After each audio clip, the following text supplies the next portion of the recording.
Capítulo 3, vamos começar o capítulo 3. Há muitas moradas na casa de meu pai. Item 1. Não se turbe o vosso coração. Credes em Deus, crede também em mim. Há muitas moradas na casa de meu pai.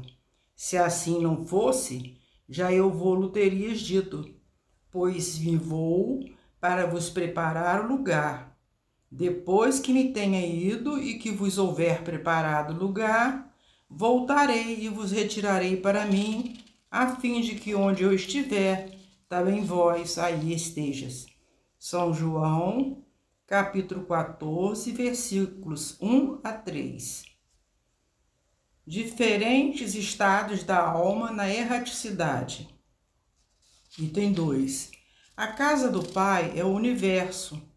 As diferentes moradas são os mundos que circulam no espaço infinito e oferecem aos espíritos que neles encarnam moradas correspondentes ao adiantamento dos mesmos espíritos. Independente da diversidade dos mundos, essas palavras de Jesus também podem referir-se ao estado venturoso ou desgraçado do espírito na erraticidade. Conforme se ache esse mais ou menos depurado e desprendido dos laços materiais, variarão ao infinito o meio em que ele se encontre, o aspecto das coisas, as sensações que experimente, as percepções que tenha. Enquanto uns não se podem afastar da esfera onde viveram, outros se elevam e percorrem o espaço e os mundos. Enquanto alguns espíritos culpados erram nas trevas, os bem-aventurados gozam de resplendente claridade e do espetáculo sublime do infinito. Finalmente, enquanto o mal, atormentado de remorso e pesares, muitas vezes insulado, sem consolação, separado dos que constituíam objeto de suas afeições, pena sob o guante dos sofrimentos morais, o justo, em convívio com aqueles a quem ama, frui as delícias de uma felicidade indizível. Também nisso, portanto, há muitas moradas, embora não circunscritas nem localizadas. Item 3. Diferentes categorias de mundos habitados.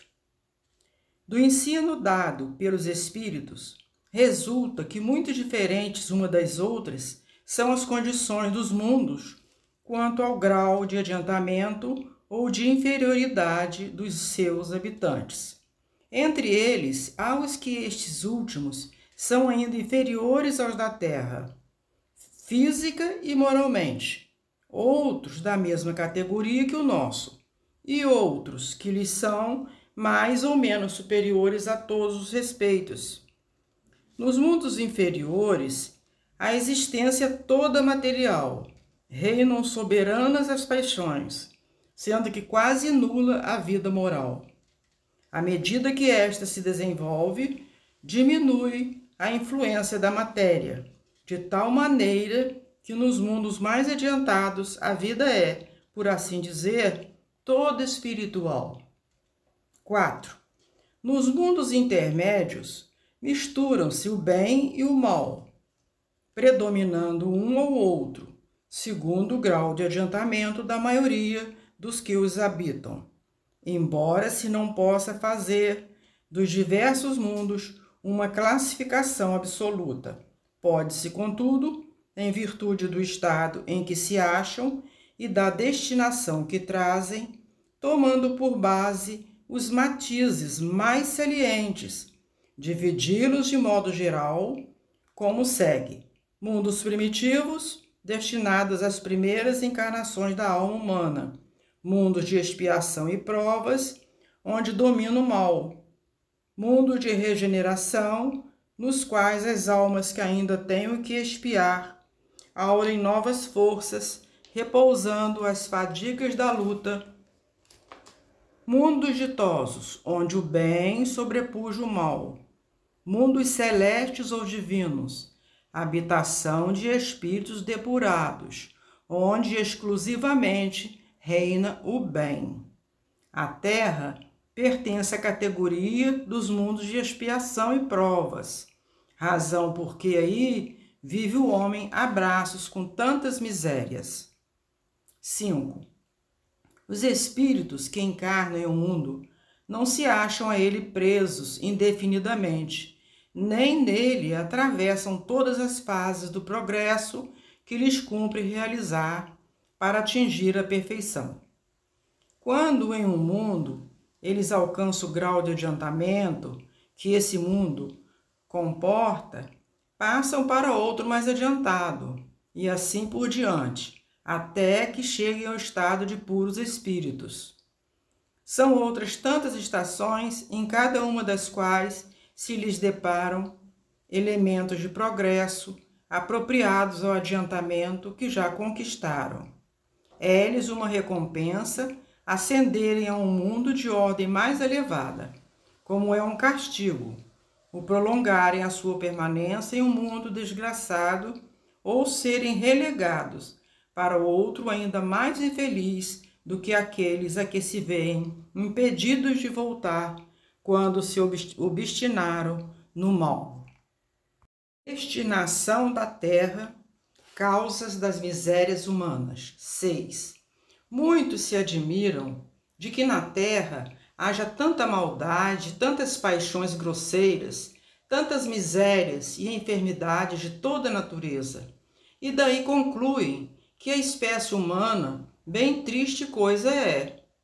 Provém esse juízo do acanhado ponto de vista em que se colocam os que o emitem e que lhes dá uma falsa ideia do conjunto. Deve-se considerar que na Terra não está a humanidade toda, mas apenas uma pequena fração da humanidade. Com efeito, a espécie humana abrange todos os seres dotados de razão que povoam os inúmeros orbes do universo. Ora, que é a população da Terra em face da população total desses mundos?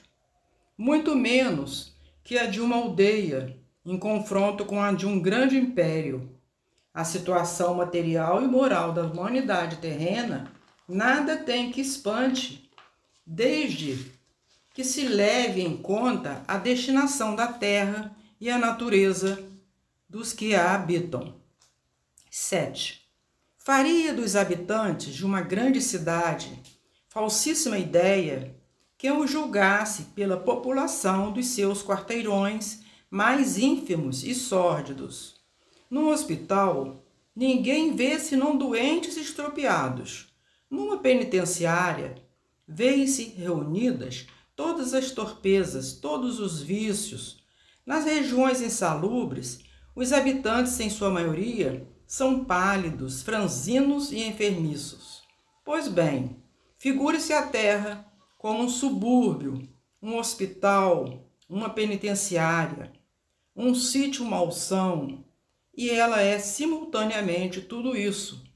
E compreender-se-á porque as aflições sobrelevam os gozos, porquanto não se mandam para o hospital os que se acham com saúde, nem para as casas de correção os que nenhum mal praticaram, nem os hospitais e as casas de correção se podem ter por lugares do deleite.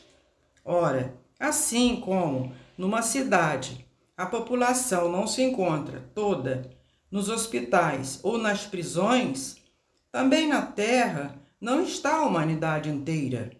E do mesmo modo que do hospital saem os que se curaram, e da prisão os que cumpriram suas penas. O homem deixa a terra quando está curado de suas enfermidades morais. Instruções dos Espíritos. 8. Mundos inferiores e mundos superiores.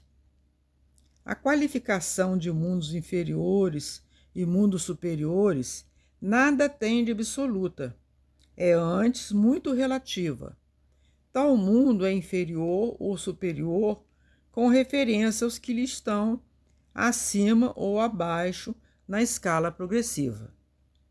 Tomada a Terra por termo de comparação, pode-se fazer ideia do estado de um mundo inferior, supondo os seus habitantes na condição das raças selvagens ou das nações bárbaras, que ainda entre nós se encontram, resto do estado primitivo do nosso orbe.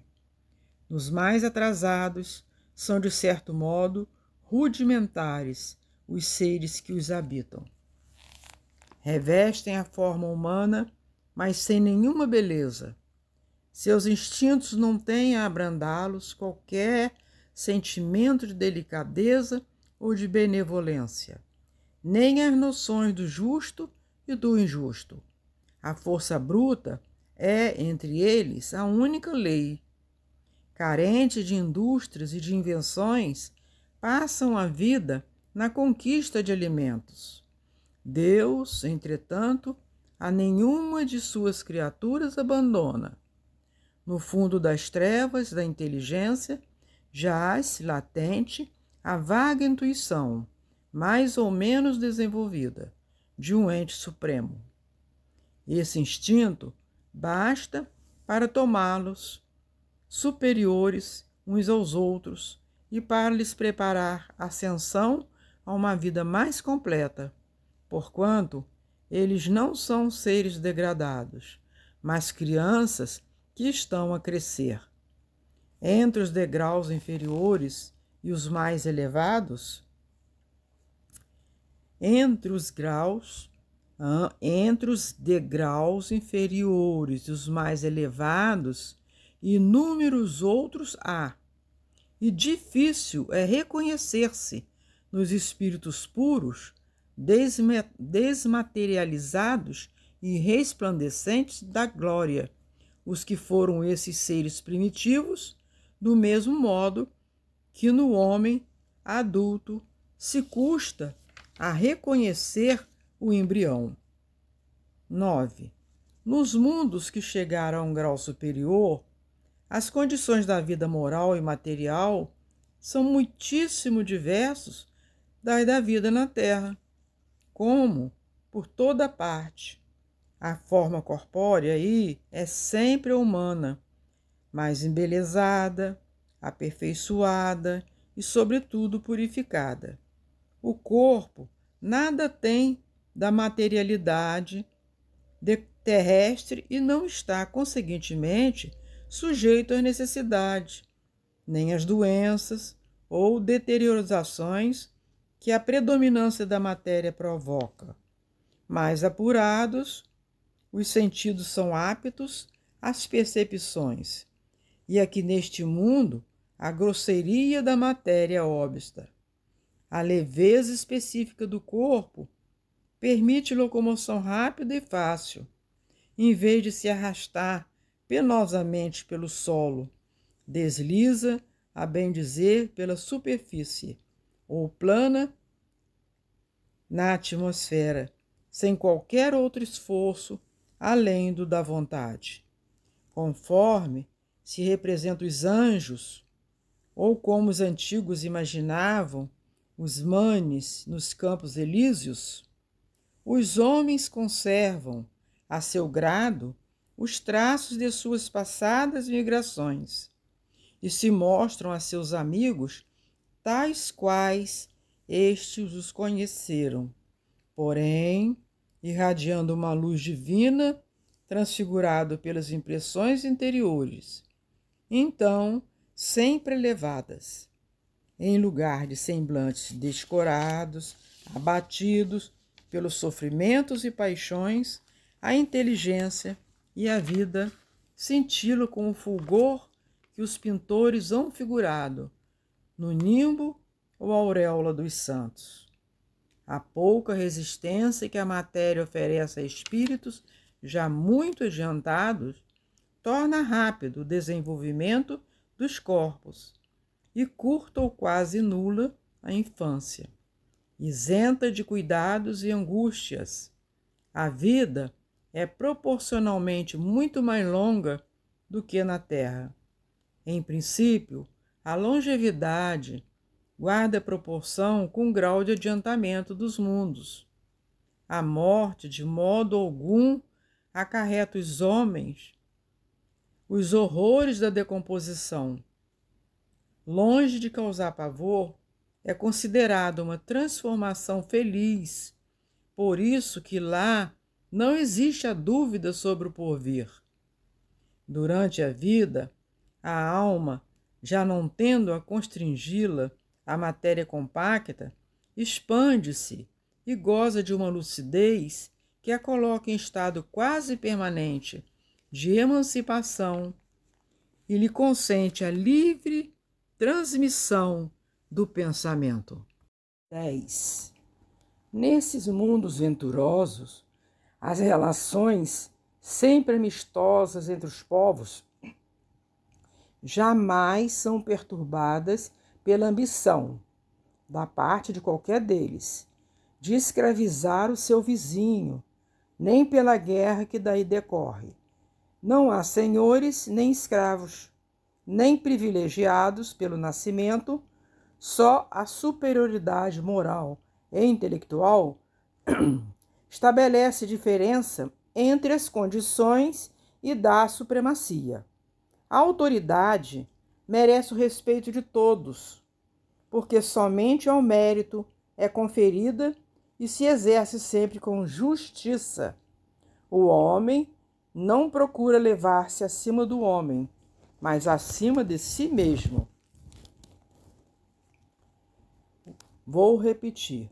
O homem não procura levar-se acima do homem, mas acima de si mesmo, aperfeiçoando-se e melhorando-se.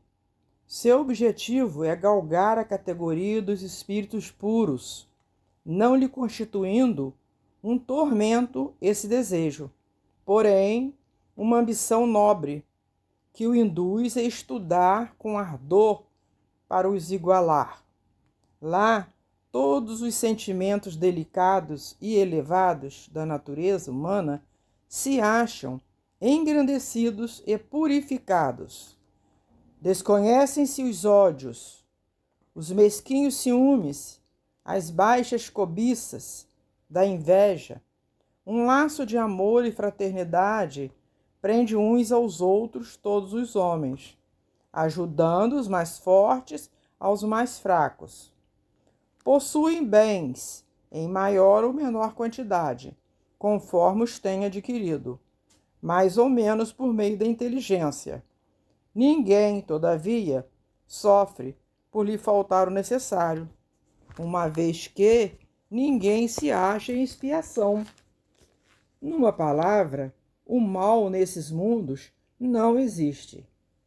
11. No vosso, precisais do mal para sentirdes o bem, da noite para admirardes a luz, da doença para apreciardes a saúde. Naqueles outros, não há necessidade desses contrastes. A eterna luz, a eterna beleza e a eterna serenidade da alma proporcionam uma alegria eterna, livre de ser perturbada pelas angústias da vida material ou pelo contato dos maus, que lá não tem acesso. Isso o que o espírito humano maior dificuldade encontra para compreender. Ele foi bastante engenhoso para pintar os tormentos do inferno, mas nunca pôde imaginar as alegrias do céu. Por quê? Porque, sendo inferior, só há experimentado dores e misérias. Jamais entreviu as claridades celestes. Não pode, pois, falar do que não conhece. À medida, porém, que se eleva e depura, o horizonte se dilata e lhe compreende o bem que está diante de si, como compreendeu o mal que lhe está atrás. 12. Entretanto, os mundos felizes não são orbes privilegiados, visto que Deus não é parcial para qualquer de seus filhos. A todos dá os mesmos direitos e as mesmas facilidades para chegarem a tais mundos.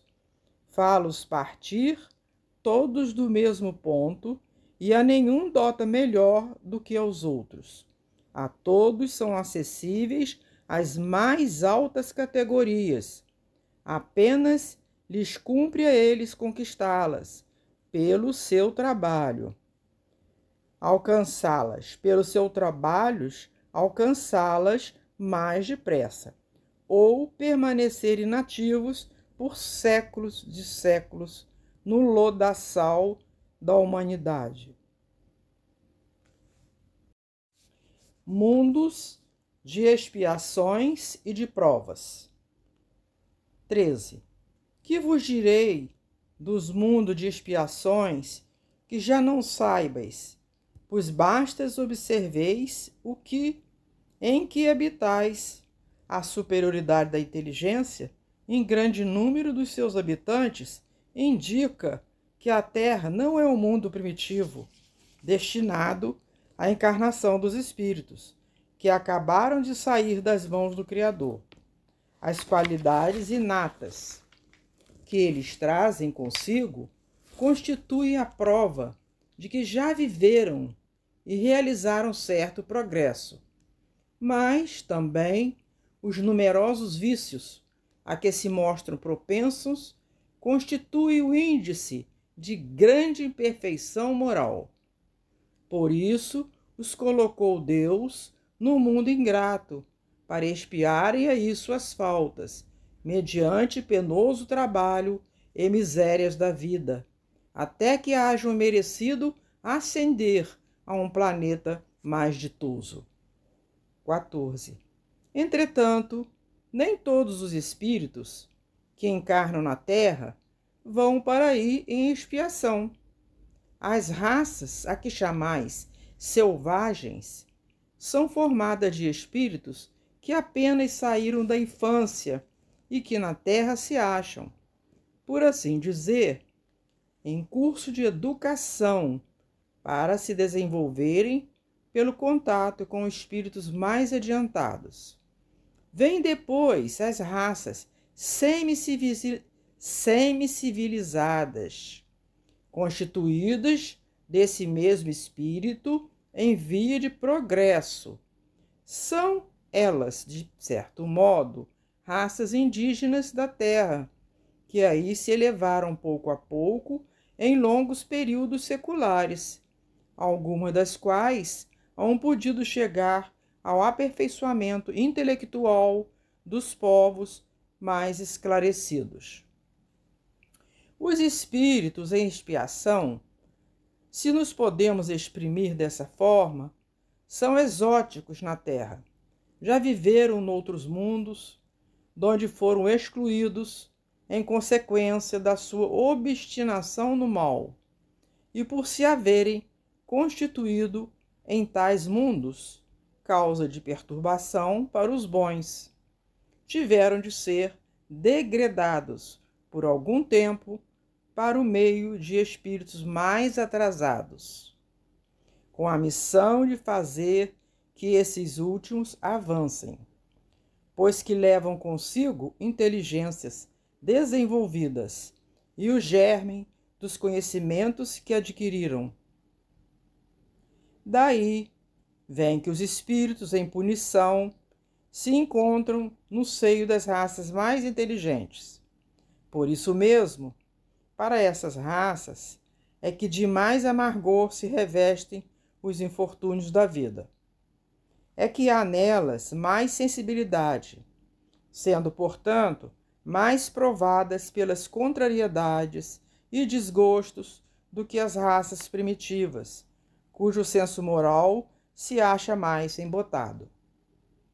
15.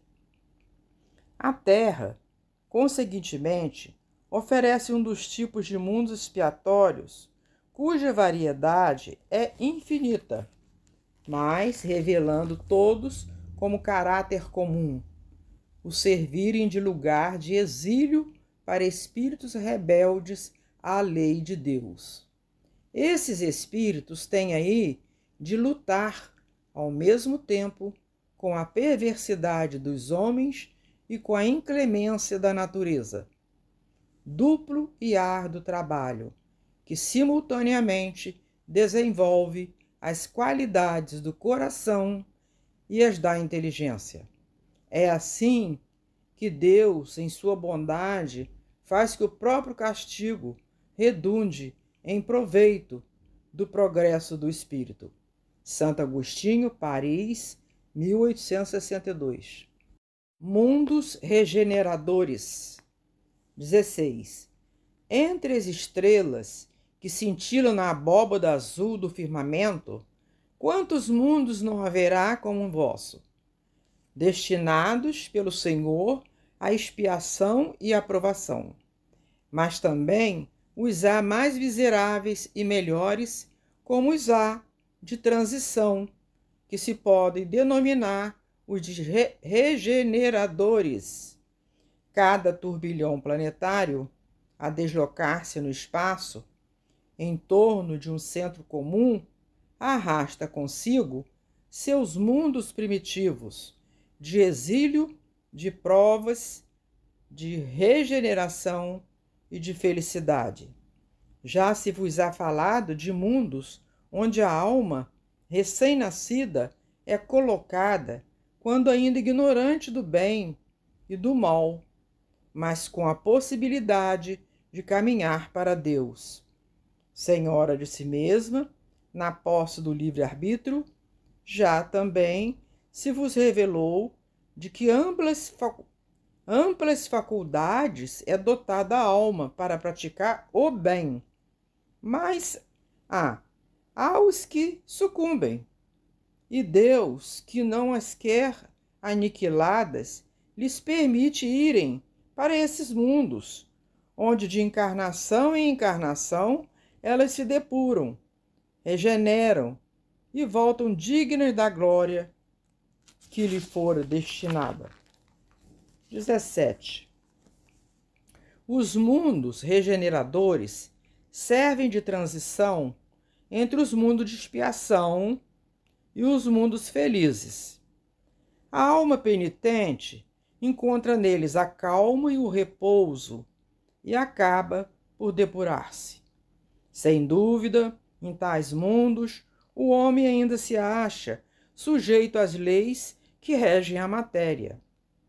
A humanidade experimenta as vossas sensações e desejos, mas liberta das paixões desordenadas de que sois escravos, isenta do orgulho que impõe silêncio ao coração, da inveja que a tortura, do ódio que a sufoca. Em todas as frontes vê-se escrita a palavra amor.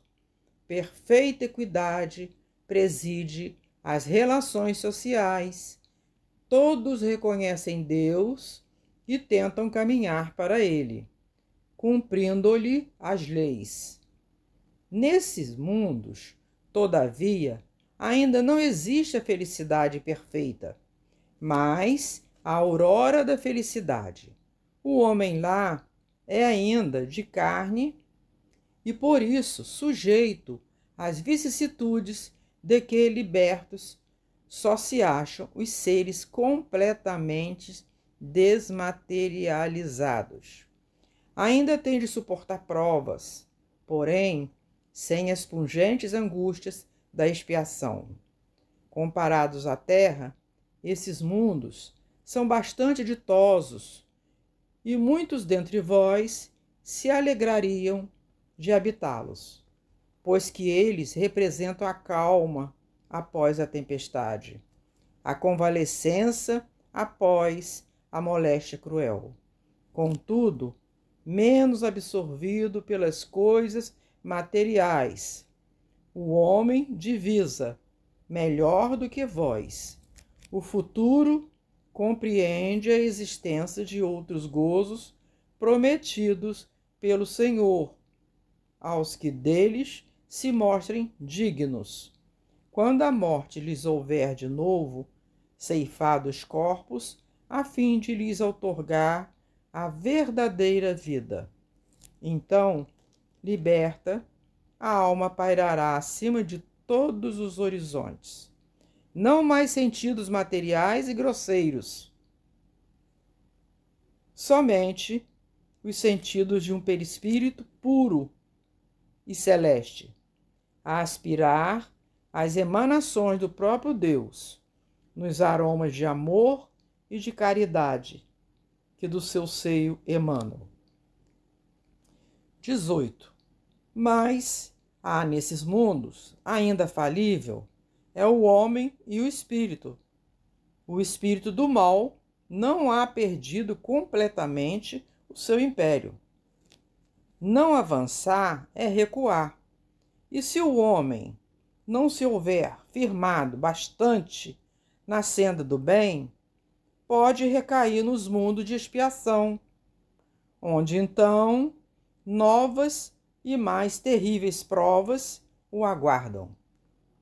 Contemplai, pois, à noite, a hora do repouso e da prece, a abóbada azulada e das inúmeras esferas que brilham sobre as vossas cabeças. Indagai de vós mesmos quais as que conduzem a Deus, e pede-lhe que um mundo regenerador vos abra seu seio após a expiação na terra. Santo Agostinho, Paris, 1862. Progressão dos mundos. Item 19. O progresso é lei da natureza.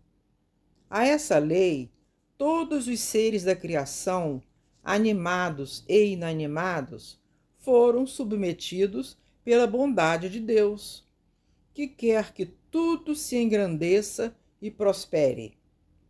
A própria destruição, que aos homens parece o termo final de todas as coisas, é apenas um meio de se chegar pela transformação a um estado mais perfeito, visto que tudo morre para renascer e nada sofre o aniquilamento. Ao mesmo tempo que todos os seres vivos progridem moralmente, progridem materialmente os mundos em que eles habitam. Quem pudesse acompanhar um mundo em suas diferentes fases, desde o instante em que se aglomeraram os primeiros átomos destinados e constituí-los, vê-lo-ia a percorrer uma escala incessantemente progressiva, mas de degraus imperceptíveis para cada geração, e a oferecer aos seus habitantes uma morada cada vez mais agradável, à medida que eles próprios avançam na senda do progresso.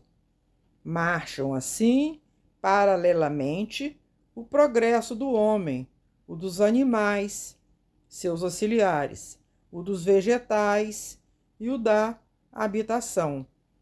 Porquanto nada em a natureza permanece estacionário. Quão grandiosa é essa ideia digna da majestade do Criador! Quanto, ao contrário, é mesquinha e indigna do seu poder a que concentra a sua solicitude e a sua providência no imperceptível grão de areia, que é a terra, e restringe a humanidade aos poucos homens que a habitam. Segundo aquela lei, que o mundo esteve material e moralmente no estado inferior ao em que hoje se acha, e se alçará, sob esse duplo aspecto, a um grau mais elevado. Ele há chegado a um dos seus períodos de transformação, em que de orbe expiatório mudar-se-á em planeta de regeneração, onde os homens serão ditosos, porque nele imperará a lei de Deus. Santo Agostinho, Paris, 1862.